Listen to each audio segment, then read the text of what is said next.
माँ और बेटी की दर्द भरी कहानी।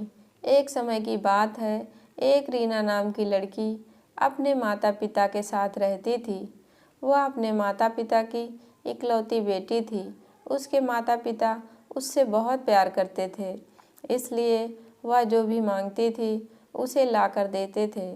उसके पिता इतने ज़्यादा पैसे नहीं कमा पाते थे, लेकिन फिर भी वह अपनी बेटी की हर इच्छा पूरी करते थे। एक दिन रीना ने अपने पापा से कहा कि पापा, मेरी चप्पल पुरानी हो गई है, क्या आप मेरे लिए नई चप्पल लाओगे? पिता ने अगले दिन नई चप्पल लाने का वादा किया। पिता अगले दिन नई चप्पल लेकर आए। रीना नई चप्पल देख बहुत खुश हुई और चप्पल पहनकर पूरे दिन मोहल्ले में उछल कूद करती रही। शाम को वह घर आई और चप्पल उतार कर सो गई। अगली सुबह रीना वह चप्पल नहीं पहनती है और अपनी पुरानी चप्पल पहनकर खेलने चली जाती है। मम्मी से कहकर जाती है कि मम्मी, मुझे चप्पल पसंद नहीं है, मैं अपनी पुरानी चप्पल ही पहनूंगी। उसकी ये बात उसके पापा सुन लेते हैं। इतने में रीना बाहर खेलने भाग जाती है।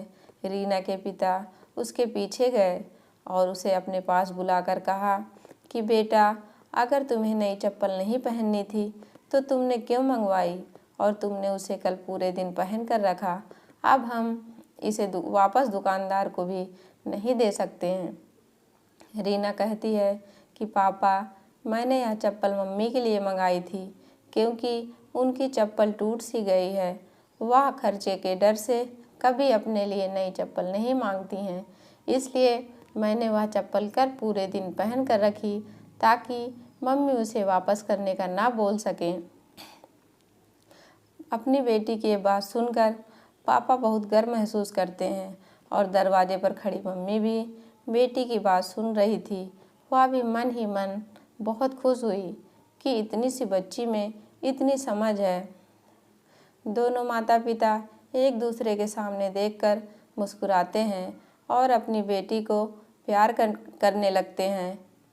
सीख, हमेशा अपने माता पिता की मजबूरी को समझना चाहिए।